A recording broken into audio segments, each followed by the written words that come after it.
నమస్తే welcome to Andhra times. ఇప్పుడు headlines చూద్దాం.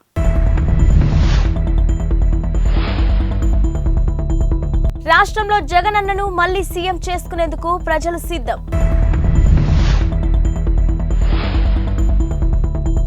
కదిరిలో వైసీపీదే గెలుపు. జిల్లా మహిళా ప్రెసిడెంట్ జ్యోతక్క.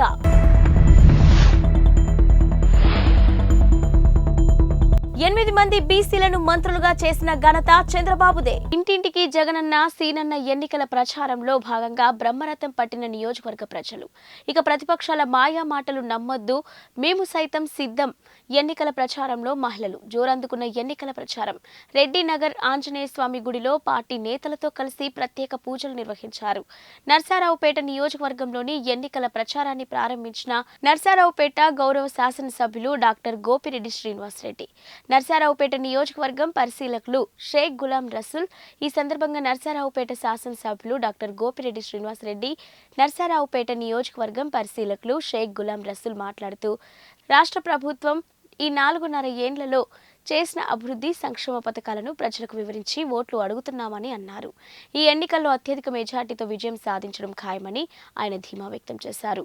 అన్ని వర్గాల ప్రజల అభ్యున్నతికి తోడ్పడే విధంగా మేనిఫెస్టో ఉందని, వైఎస్ఆర్ కాంగ్రెస్ పార్టీ విజయం సాధిస్తుందని అన్నారు.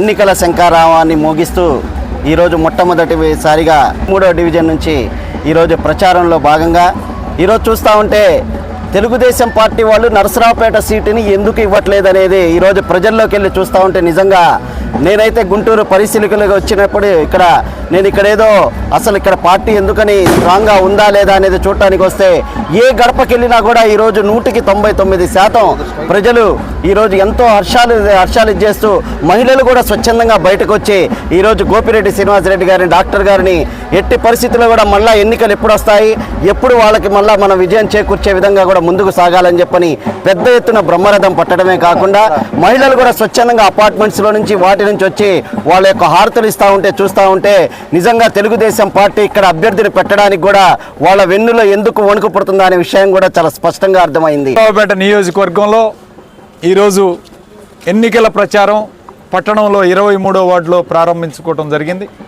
ఈ కార్యక్రమంలో భారీ సంఖ్యలో వైఎస్ఆర్ కాంగ్రెస్ పార్టీ నాయకులు, కార్యకర్తలు, ప్రజాప్రతినిధులు, అట్లానే మా పరిశీలకులు రసూల్ గారు, అట్లానే ఎక్స్ కౌన్సిలర్ కోటిరెడ్డి గారి ఆధ్వర్యంలో ఈరోజు ఈ కార్యక్రమం బ్రహ్మాండంగా జరగటం చాలా సంతోషంగా ఉంది. ప్రతి ఇంటికి వెళుతున్నాం, ప్రతి గడపకి కూడా వెళుతున్నాం.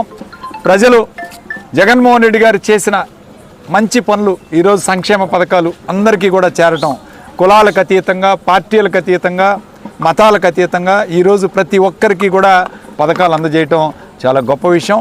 ప్రజలందరూ కూడా హర్షిస్తున్నారు. మళ్ళీ ఎప్పుడు ఎన్నికలు వస్తాయా, జగన్మోహన్ రెడ్డి గారిని ఎప్పుడు గెలిపించుకుందామా, మళ్ళీ ముఖ్యమంత్రిని చేసుకోంటేనే మాకు ఈ పథకాలన్నీ వస్తాయని చెప్పే భావనతో ప్రజలందరూ కూడా ఉండటం చాలా సంతోషకరమైన విషయం. ఈరోజు ఇప్పుడే చూసాం ఎక్స్ కౌన్సిలర్ ఇంతకుముందు, మరి ఈరోజు జగన్మోహన్ రెడ్డి గారు చేస్తున్న మంచి పనులు, సంక్షేమ పథకాలు ప్రతి కుటుంబానికి చేరుతున్నాయి. వాలంటీర్ వ్యవస్థ అద్భుతంగా ఉంది. వాలంటీర్లు ఈరోజు బ్రహ్మాండంగా పనిచేస్తూ ఉన్నారు. వాళ్ళు ప్రతి గడపకి వచ్చి పెన్షన్లు ఇవ్వటమే కాకుండా ప్రభుత్వ పథకాలన్నీ కూడా అందించే కార్యక్రమం చేస్తున్నాం. నిన్న మరి జనసేన తెలుగుదేశం పార్టీ కలయిక చూసాం.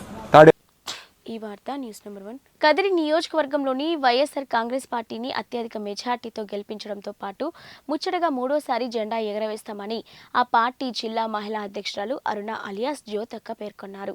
కదిరి వైఎస్ఆర్ కాంగ్రెస్ పార్టీ ఎమ్మెల్యే అభ్యర్థి బిఎస్ మక్బూల్ను మర్యాదపూర్వకంగా కలిశారు. కదిరి మున్సిపల్ పరిధిలోని కస్తూర్బాయి వీధికి చెందిన 30 కుటుంబాలు వైఎస్ఆర్ కాంగ్రెస్ పార్టీలో చేరగా వారిని జ్యోతక్క, బిఎస్ మక్బూల్ కండువా కప్పి పార్టీలోకి ఆహ్వానించారు. ఈ సందర్భంగా వారు మాట్లాడుతూ కదిరి నియోజకవర్గంలోని సౌమ్యుడు, మంచి మనసున్న వ్యక్తిని ముఖ్యమంత్రి వైఎస్ జగన్మోహన్ రెడ్డి అభ్యర్థిగా ప్రకటించడం కదిరి ప్రజల అదృష్టంగా భావిస్తున్నామన్నారు. మక్బూల్ లాంటి వ్యక్తి అసెంబ్లీలో అడుగు పెడితే సామాన్యులకి ఎల్లవేళలా అండగా నిలబడతానన్నారు.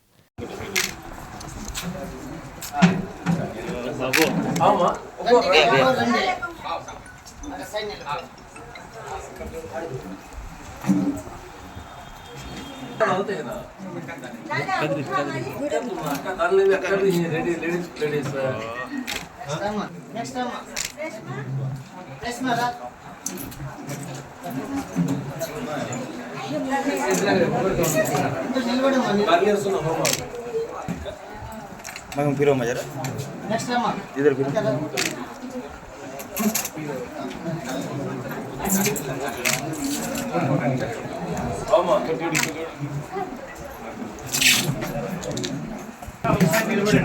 इधर देखो माँ, इधर देखो।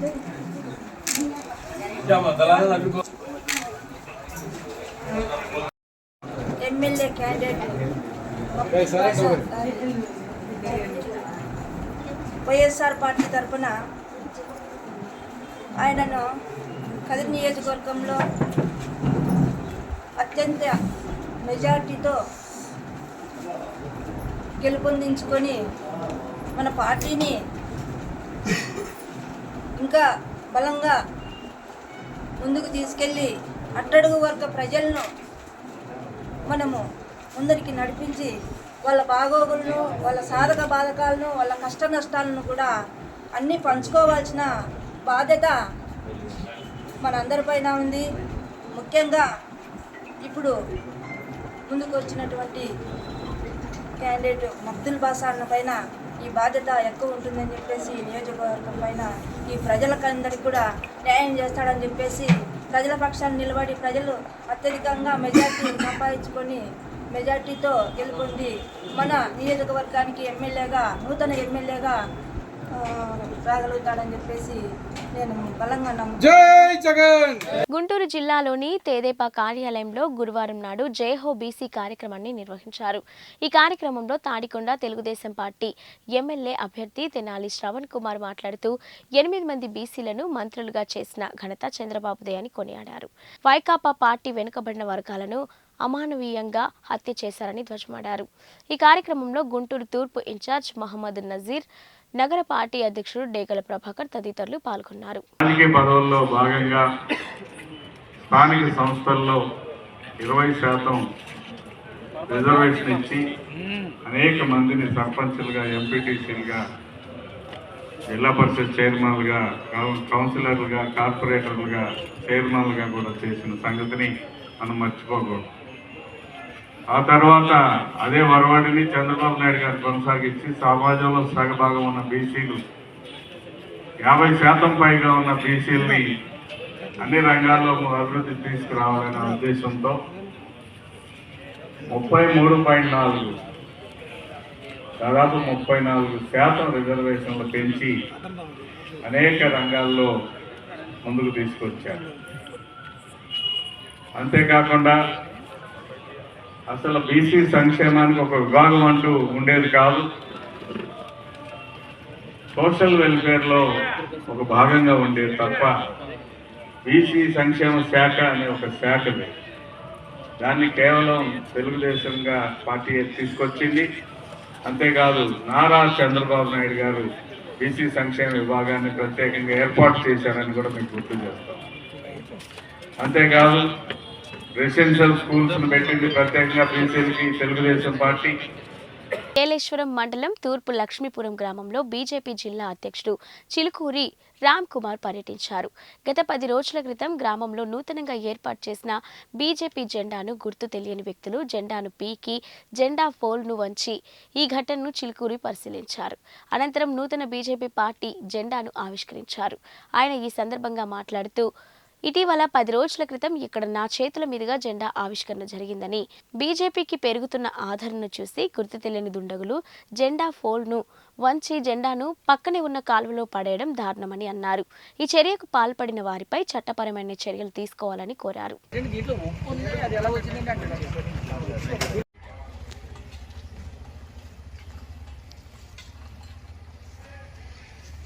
जय बीजेपी, जय बीजेपी, भारत माता के, भारत माता के, भारत माता के, जय चिलकुरे, जय चिलकुरे, जय चिलकुरे, जय चिलकुरे, जय बीजेपी, जय बीजेपी, जय बीजेपी, जय बीजेपी, भारत.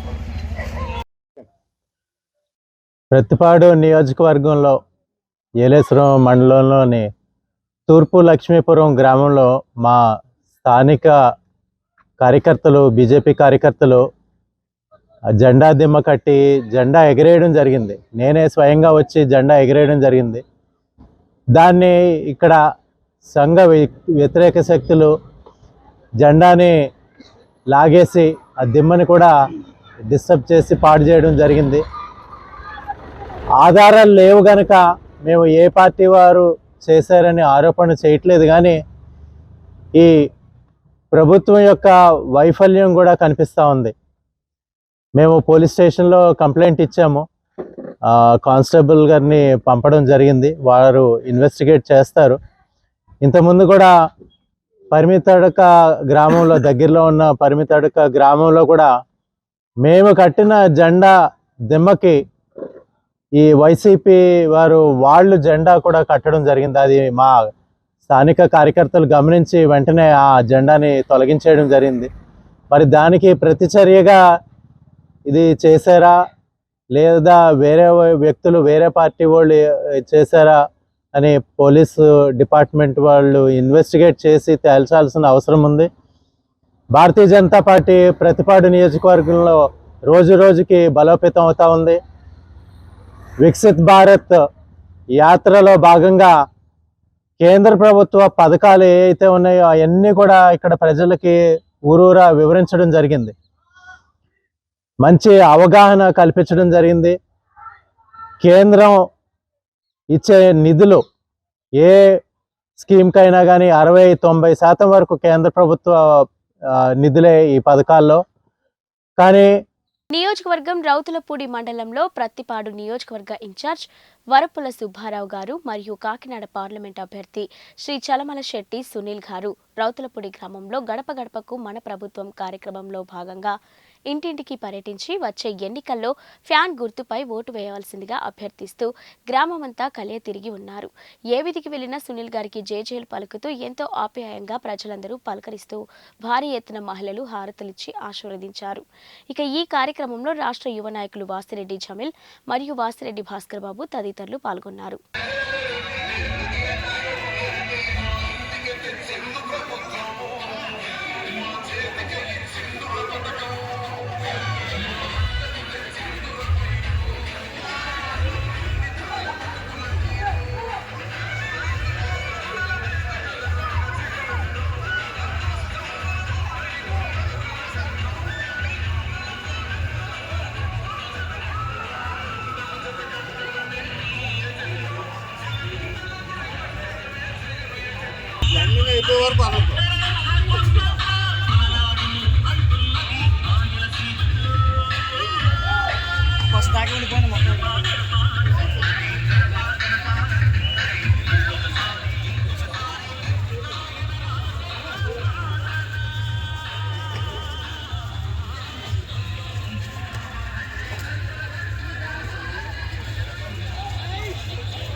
రైల్వే న్యూ కాలనీలోని ప్రాంతంలో ఉన్న ఇందిరానగర్ కాలనీకి రోడ్లు, డ్రైనేజీలు ఏర్పాటుకు వాసుపల్లి గణేష్ కుమార్ సొంత నిధులు కేటాయించారు. ప్రజా దర్బార్లో అక్కడి స్థానికులు పలుమార్లు అందించిన వినతి మేరకు ఈ అభివృద్ధి పనులకు శ్రీకారం చుట్టడం జరిగిందని ఎమ్మెల్యే వాసుపల్లి గణేష్ కుమార్ వెల్లడించారు. ఇక బుధవారం ఉదయం ఆధ్వర్యంలో జరిగిన శంకుస్థాపనకు ఆయన ముఖ్య అతిథిగా హాజరై కొబ్బరికాయ కొట్టి శంకుస్థాపన చేశారు. ఈ సందర్భంగా వాసుపల్లి గణేష్ కుమార్ మాట్లాడుతూ ఇక్కడి మురికివాడ ప్రాంతంలో ఉన్న పేదలు కష్టాలు తెలిసిన నేతగా తన వంతు రోడ్లు, డ్రైనేజ్ ఏర్పాటు చేస్తున్నానని అన్నారు. గతంలో పెద్దలు విజయసాయిరెడ్డి నేతృత్వంలోని ఈ కాలనీ అభివృద్ధికి నాంది పలికిందన్నారు. ఇక కాలనీ వాసులు అభ్యర్థన మేరకు ఇంటి పనులు కాని 1+3 భవన నిర్మాణాలు చేసి డబుల్ బెడ్రూమ్ ఫ్లాట్లు అందించడానికి సిద్ధంగా ఉన్నామన్నారు. వాసుపల్లి గారి నాయకత్వం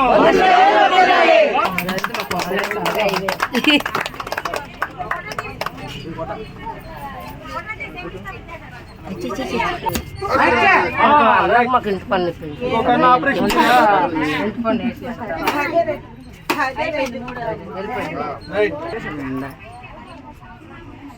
బయట తీసుకుంటా వాయిస్ ఇక్కడ తీసుకుంటా ఫోటో తీసుకుంటా బయట తీసుకుంటా.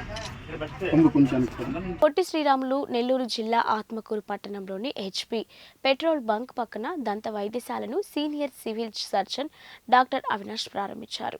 ఈ కార్యక్రమానికి పట్టణంలో అభిరామ్ హాస్పిటల్ అధినేత డాక్టర్ శ్రావణ్ కుమార్, వెంకటేశ్వర ప్రజా వైద్యశాల వైద్యులు డాక్టర్ ప్రవీణ్ కుమార్, ఆత్మకూరు సిఐ వేణు ముఖ్య అతిథులుగా హాజరయ్యారు. ఈ సందర్భంగా వైద్యులు అవినాష్ మాట్లాడుతూ అత్యాధునిక పరికరాలతో వైద్య సేవలు అందిస్తామని, ఆత్మకూరు చుట్టుపక్కల ప్రాంత ప్రజలు ఈ అవకాశాన్ని సద్వినియోగం చేసుకోవాలని కోరారు.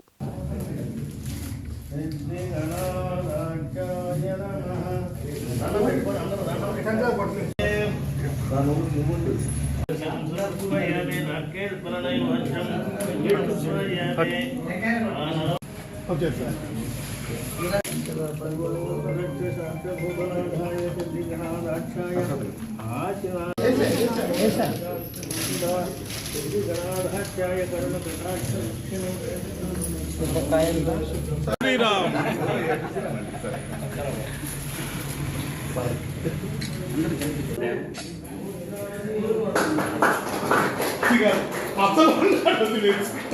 ఉన్నాడు సార్ డాక్టర్ గారు, అసలు ఉన్నాడు.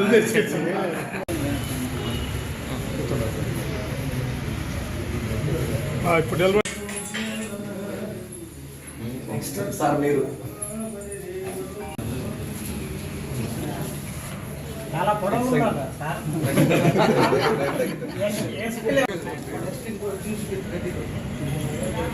ఆయన అందరూ అంతే.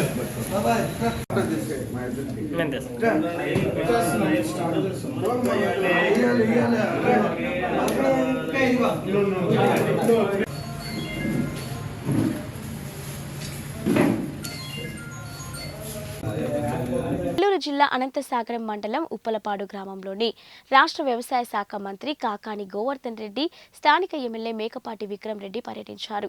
గ్రామంలో నూతనంగా నిర్మించిన రైతు భరోసా కేంద్రం, గ్రామ సచివాలయం, doctor YSR village health clinic భవనాలను ప్రారంభించారు. అనంతరం ఏర్పాటు చేసిన బహిరంగ సభలో మంత్రి కాకాని గోవర్ధన్ రెడ్డి మాట్లాడుతూ వైసీపీ ప్రభుత్వం వచ్చిన తర్వాత మధ్యవర్తులు లేకుండానే నేరుగా ప్రభుత్వ పథకాలు లబ్ధిదారులకు చేరుతున్నాయని తెలిపారు. ఇచ్చిన హామీలన్నీ కూడా పూర్తి చేసి ఓట్లు అడిగేందుకు ఇవాళ ప్రజల్లోకి వెళ్తున్నామన్నారు. ఇటీవల నెల్లూరు జిల్లాలో జరుగుతున్న పరిణామాలను ప్రస్తావిస్తూ అవసరాల కోసం వచ్చిన వారు మాత్రమే వైసీపీని వీడిపోతున్నారని, జగన్ కోసం పనిచేసేవారు పార్టీలోనే ఉన్నారన్నారు. ఇక రాష్ట్రం అభివృద్ధి చెందాలంటే వైఎస్ఆర్ కాంగ్రెస్ రావాల్సిందేనని, వైఎస్ఆర్సీపీకి ఓటు వేయాలని అందరినీ కోరాడు.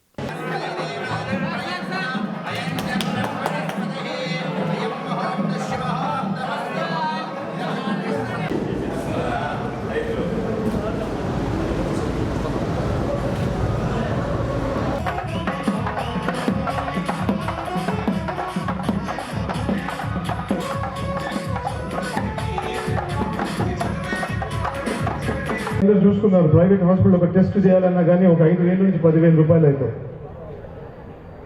నుంచి గెలిపించాలని కోరుకుంటూ ఈ అవకాశం ఇచ్చిన పెద్దలందరికీ ధన్యవాదాలు తెలుపుకుంటూ ముగిస్తున్నాం. Thank you. YSR Congress party ప్రభుత్వం ఏర్పడిన తర్వాత, జగన్మోహన్ రెడ్డి గారు ముఖ్యమంత్రి అయిన తర్వాత అన్ని వర్గాలకు సంబంధించి అభివృద్ధి సంక్షేమ కార్యక్రమాలు అందుతున్నాయి. మధ్యలో ఎవరి ప్రమేయం లేకుండా నేరుగా డీబీటీ పద్ధతిలో డైరెక్ట్ బెనిఫిట్ ట్రాన్స్ఫర్ ద్వారా ఈరోజు ప్రజలందరూ కూడా లబ్ధి పొందేటువంటి పరిస్థితి.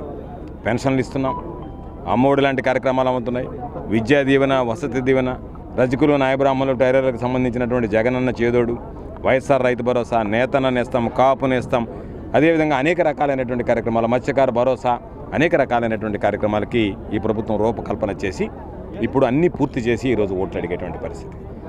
తెలుగుదేశం పార్టీకి, వైఎస్ఆర్ కాంగ్రెస్ పార్టీకి ఉన్నటువంటి ప్రధానమైనటువంటి వ్యత్యాసం, చంద్రబాబు నాయుడు హామీలు ఇచ్చి మహిళల రుణమాఫీ అని చెప్పి రుణమాఫీ చేయకుండానే గద్దె దిగిపోయాడు.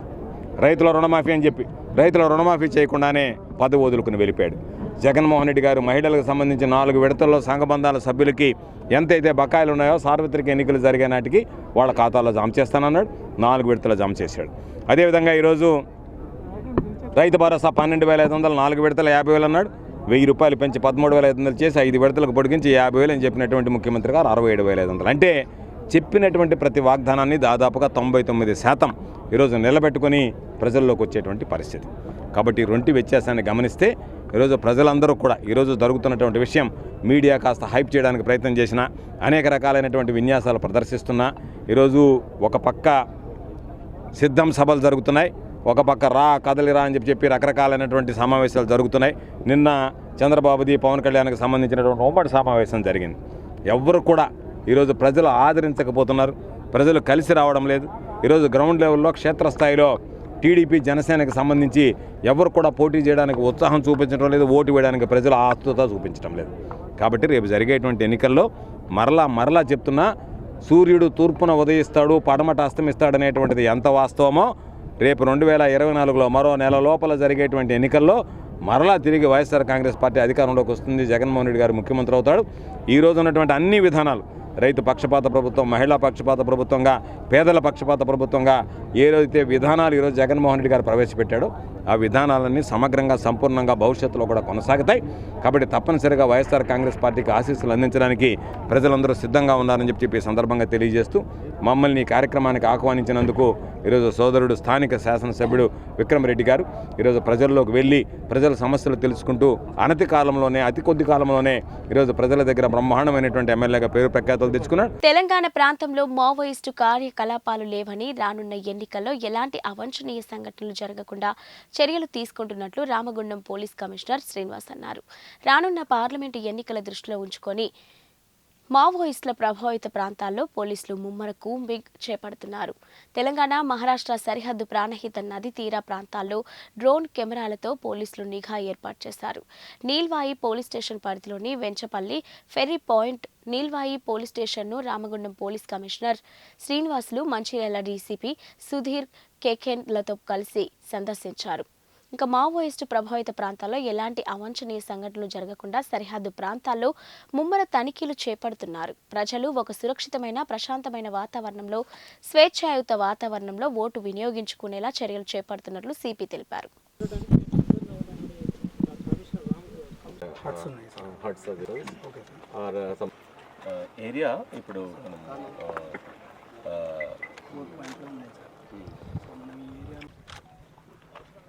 అన్ని చెక్ కరెక్ట్ ఉన్నాయి. Okay sir. మోటార్స్ ఏమేమి చెక్ చేస్తారు? Motors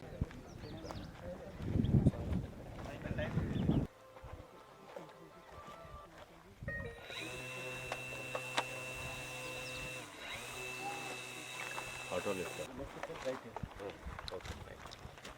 okay okay. Mobile start నా క్యాలిబ్రేషన్.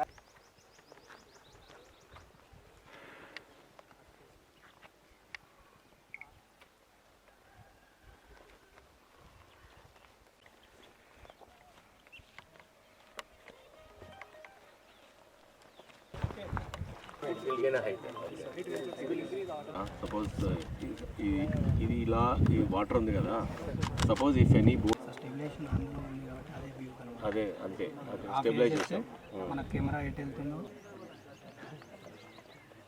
సో ఇది వాటర్లో చూసుకోండి సార్. కెమెరా ఎక్కడంటే అక్కడ చూడండి. ఇక్కడ దీనికి తీసుకురావాలంటే అలా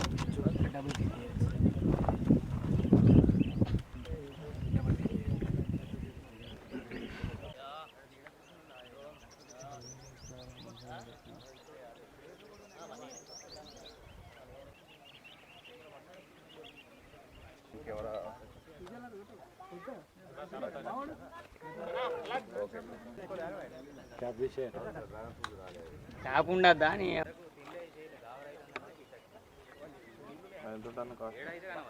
మీకు అందరికి ఈత వచ్చా?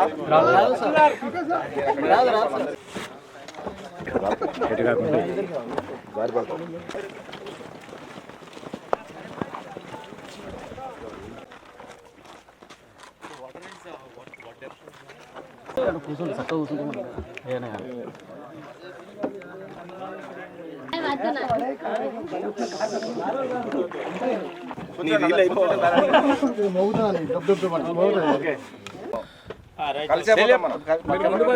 మేము వచ్చింది మీకోసం అన్న, మీరు ఎట్లా